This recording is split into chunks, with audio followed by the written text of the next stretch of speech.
Hi friends, welcome back to my channel. இன்றைக்கி நம்ம காலா jamun recipe தான் பார்க்க போகிறோம். வாங்க வீடியோக்குள்ளே போகலாம். அதுக்கு முன்னாடி நம்ம சேனலை ஃபஸ்ட் டைம் பார்க்குற வியூஸ் ப்ளீஸ் சப்ஸ்கிரைப் பண்ணி வச்சுக்கோங்க. அப்போ தான் நான் போடுற வீடியோஸ் எல்லாமே மிஸ் ஆகாமல் உடனே உங்களுக்கு நோட்டிஃபிகேஷனில் வரும். இந்த காலா ஜாமுனும் குலாப் ஜாமுனையும் மாதிரி தான் பண்ணுறது ரொம்பவே ஈஸி. ஆனால் கொஞ்சம் டிஃப்ரெண்ட்டாக பண்ண போகிறோம். வாங்க எப்படின்னு பார்க்கலாம். நான் இந்த காலா ஜாமுன் பண்ணுறதுக்கு இன்ஸ்டன்ட் குலாப் ஜாம் மிக்ஸ் தான் எடுத்துருக்கிறேன். இது 200 கிராம் பாக்கெட். நான் இதில் பாதி 100 கிராம் போட்டு தான் பண்ணுறேன். நீங்கள் உங்களுக்கு தேவையான அளவு எடுத்துக்கோங்க. இந்த இன்ஸ்டன்ட் மிக்ஸுக்கு பதிலாக நீங்கள் கொஞ்சம் மைதா மாவும் பால் பவுடரும் சேர்த்து கூட பண்ணலாம். இந்த இன்ஸ்டன்ட் மிக்ஸ் கூட கொஞ்சமாக அரை ஸ்பூன் போல் கீ ஆட் பண்ணிக்கோங்க. கீ சேர்த்து பண்ணிங்கன்னா நல்ல ஒரு ஃப்ளேவரும் இருக்கும், சாஃப்ட்னஸும் கொடுக்கும். ஸோ நெய்யை ஸ்கிப் பண்ணாமல் ஆட் பண்ணிக்கோங்க ஃப்ரெண்ட்ஸ். இப்போ இதில் கொஞ்சமாக தேவையான அளவு பால் சேர்த்து நல்லா சாஃப்டாக மிக்ஸ் பண்ணி எடுத்துக்கலாம்.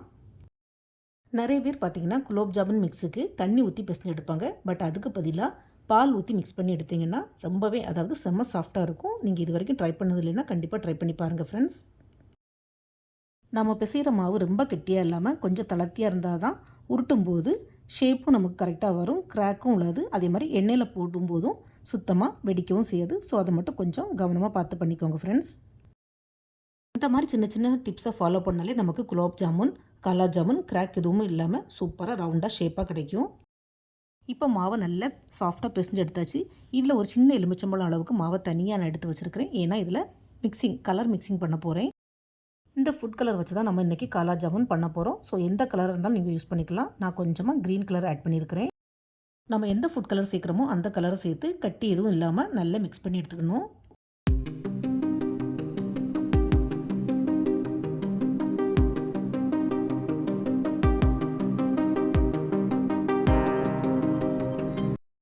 இந்த மாதிரி மிக்ஸ் பண்ணி இதை ஓரமாக வச்சுக்கலாம். இப்போ நம்ம ஃபுட் கலர் சேர்க்காமல் மிக்ஸ் பண்ணி வச்சுருக்கிற மாவில் கொஞ்சத்தை எடுத்து இந்த மாதிரி ரவுண்டாக ஷேப் பண்ணி வச்சுக்கலாம். அதுக்கப்புறமா இந்த மாவை லைட்டாக இப்படி பரத்தி விட்டுக்கிட்டு இதுக்குள்ளால ஒரு சுண்டக்காய் அளவுக்கு நம்ம ஃபுட் கலர் பண்ணி வச்சுருக்கிற மாவு எடுத்து இதில் நடுவில் இந்த மாதிரி வச்சுக்கலாம். நம்ம ஸ்டஃபிங் பண்ணக்கூடிய இந்த ஃபுட் கலர் மாவு பார்த்திங்கன்னா கொஞ்சமாக உள்ளால வச்சா போதும்.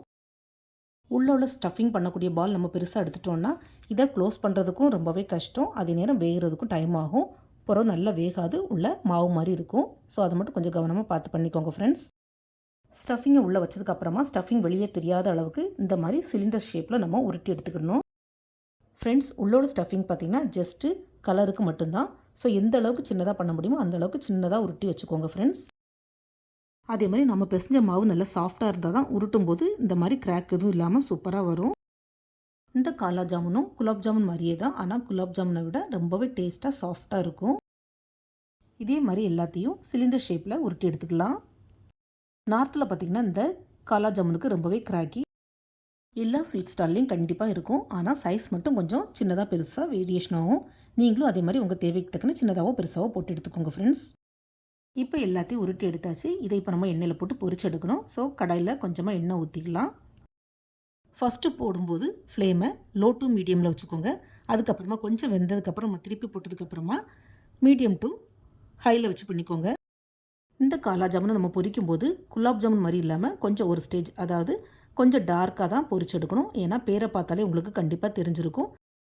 காலா ஜாமுன், காலாங்கிற போது ஹிந்தியில் பிளாக் கலர். ஸோ இந்த மாதிரி நல்ல ப்ரௌன் கலர் பிளாக் ஆகிறது வரையும் நல்லா பொரிச்சு எடுக்கணும். அதே நேரம் வெளியில் கரிஞ்சிடவும் கூடாது. இந்த மாதிரி நல்ல டார்க் ப்ரௌனாக கருப்பு கலரில் நம்ம எடுத்தால் தான் உள்ளோட ஸ்டஃபிங்கும் நல்லா வேகும். குலாப் ஜாமுனுக்கு எடுக்கிற மாதிரி லைட்டாக ப்ரௌன் கலர், அதாவது கோல்டன் கலர் வந்தோடனே நம்ம எண்ணெயிலேருந்து எடுத்துட்டோம்னா உள்ள ஸ்டஃபிங் நல்லா வேகாது, மாவு மாதிரி இருக்கும். ஸோ காலா ஜாமுன் பண்ணுறதுக்கு இந்த ஸ்டேஜ் ரொம்பவே இம்பார்ட்டன்ட். ஸோ இதை மட்டும் கவனமாக பார்த்து பண்ணிக்கோங்க ஃப்ரெண்ட்ஸ். பாருங்கள், எண்ணெயில் பொரிச்சதுக்கப்புறமா காலா ஜாமுன் சுத்தமாக கிராக் எதுவும் இல்லாமல் சூப்பராக வந்திருக்குது. இதே மாதிரி மற்றதையும் பொரிச்சு எடுத்துக்கலாம். சிலவங்க பார்த்திங்கன்னா சுகர் சிரப்பை ஃபஸ்ட்டே ரெடி பண்ணி வச்சுட்டு குலோப் ஜாமுனை சுட சுட அதில் சூடாக போட்டு எடுத்துருவாங்க. அப்படியும் பண்ணலாம். அப்படி இல்லைன்னா இந்த மாதிரி எல்லாத்தையும் பொரித்து எடுத்துகிட்டு கடைசியாக சுகர் சிரப் ரெடி பண்ணி அதில் ஒரு 2 to 3 நிமிஷம் போட்டு கொதிக்க வச்சு கூட எடுத்துக்கலாம். நான் இன்றைக்கி அப்படி தான் பண்ண போகிறேன்.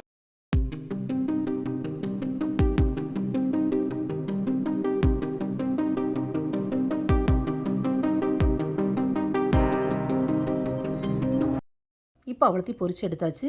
இப்போ நம்ம சுகர் சிரப் ரெடி பண்ணிக்கலாம். சிரப் ரெடி பண்ணுறதுக்கு நான் 100 கிராம் மாவுக்கு 150 கிராம் சுகர் எடுத்துருக்கிறேன். மும்பையில் உள்ள ஜீனி பார்த்திங்கன்னா ரொம்பவே பெருசாக இருக்கும், ஆனால் இனிப்பு கம்மியாக இருக்கும். ஸோ அதனால் கொஞ்சம் ஜாஸ்தியாக எடுத்துருக்கிறேன். உங்களுக்கு இனிப்பு கம்மியாக போகுதுன்னா நீங்கள் கொஞ்சம் கம்மியாகவே ஆட் பண்ணிக்கோங்க ஃப்ரெண்ட்ஸ். இந்த ஜீனியில் 1 to 1.5 கப் தண்ணி சேர்த்து நல்லா மிக்ஸ் பண்ணி விட்டுக்கலாம். இதை இப்போ கொதிக்க விடணும். இந்த சிரப்புக்கு பாகுபதம் எதுவும் தேவையில்லை. ஸோ நல்ல ஜீனி கரைஞ்சி இதோட கலர் கொஞ்சம் லைட் ப்ரௌன் கலராக வரும். அது வரையும் வெயிட் பண்ணலாம். பாருங்கள், இருந்ததுக்கு இப்போ ஜீனி நல்லா கரைஞ்சி கொஞ்சம் சிரப்பக்கத்துக்கு வந்துடுச்சு. இந்த ஸ்டேஜில் கொஞ்சமாக 2 to 3 கிராம்பை தட்டி சேர்த்துக்கலாம். சில பேர் பார்த்திங்கன்னா ஏலக்காவை தட்டி பவுட்ரு பண்ணி போடுவாங்க. பட் எனக்கு இந்த கிராம்பு ஃப்ளேவர் ரொம்பவே பிடிக்கும்.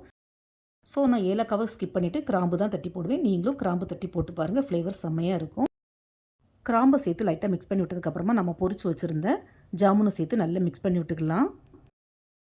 ஃப்ரெண்ட்ஸ், உங்களுக்கு எக்ஸ்ட்ராவாக ஃப்ளேவர் தேவைப்பட்டால் 2 to 3 ட்ராப்ஸ் ரோஸ் எசன்ஸ் கூட சேர்த்துக்கலாம். அதுவும் நல்லாயிருக்கும். இந்த காலா ஜாமுனை சிரப்லேயே ஒரு 2 to 3 நிமிஷம் நல்லா கொதிக்க விடலாம். அப்போ தான் இந்த சுகர் சிரப்பெல்லாம் காலா ஜாமுனில் உள்ளே இறங்கி சாப்பிட்றதுக்கு நல்ல ஜூஸியாக இருக்கும். இப்போ 2 நிமிஷம் ஆகிட்டு, ஸோ கேஸ் ஆஃப் பண்ணிடலாம். இதை சுட சுட இப்படி ஹாட்டாகவும் சர்வ் பண்ணலாம். அப்படி இல்லைன்னா கொஞ்சம் ஆறுனதுக்கப்புறமா ஃப்ரிட்ஜில் வச்சு சில்லுன்னு ட்ரை பண்ணலாம். எல்லாம் நம்ம இஷ்டம்தான். எனக்கு மட்டும் இல்லை, என்னுடைய ஹஸ்பண்டு கிட்ஸுக்கு எல்லாருக்குமே இந்த காலா ஜாமுன் ரொம்பவே ஃபேவரைட். ஸோ எங்களுக்கு ஆறுது வர பொறுமை கிடையாது. சுட சுட சர்வ் பண்ணியாச்சு. ஃப்ரெண்ட்ஸ், இந்த காலா ஜாமுனை ஒன்று மட்டும் நான் உங்களுக்கு ஓப்பன் பண்ணி காட்டுறேன். பாருங்கள், மாவும் உள்ளே நல்லா வெந்து சுகர் சிரப்பும் உள்ளே நல்லா இறங்கி ஜூஸியாக இருக்குது. இந்த காலா ஜாமுன் வெளியில் ஷாப்பில் வாங்கினீங்கன்னா ரொம்பவே காஸ்ட்லி. ஸோ இனிமேல் வீட்டிலையே ட்ரை பண்ணி பாருங்கள். ஃப்ரெண்ட்ஸ், நீங்கள் ஒரு தடவை இந்த காலா ஜாமுனை டேஸ்ட் பண்ணிட்டீங்கன்னா அப்புறமா குலாப் ஜாமுன் பண்ணுறதையே மறந்துடுவீங்க. அந்த அளவுக்கு டேஸ்ட்டாக இருக்கும் இந்த காலா ஜாமுன். ஸோ இந்த மாதிரி டிஃப்ரெண்ட்டான வீடியோஸ் பார்க்குறதுக்கு SRV கலக்கல்ஸை சப்ஸ்கிரைப் பண்ணி வச்சுக்கோங்க ஃப்ரெண்ட்ஸ். இந்த காலா ஜாமுனை உங்கள் வீட்டில் ட்ரை பண்ணி பார்த்துட்டு உங்களுக்கு எப்படி வந்ததுன்னு உங்களுடைய ஃபீட்பேக்கை மறக்காமல் ஷேர் பண்ணுங்கள். இந்த வீடியோ பிடிச்சிருந்தால் மறக்காமல் SRV கலக்கல்ஸை லைக், ஷேர் அண்ட் சப்ஸ்கிரைப் பண்ணுங்கள். Thanks for watching. See you soon in the next video. Bye.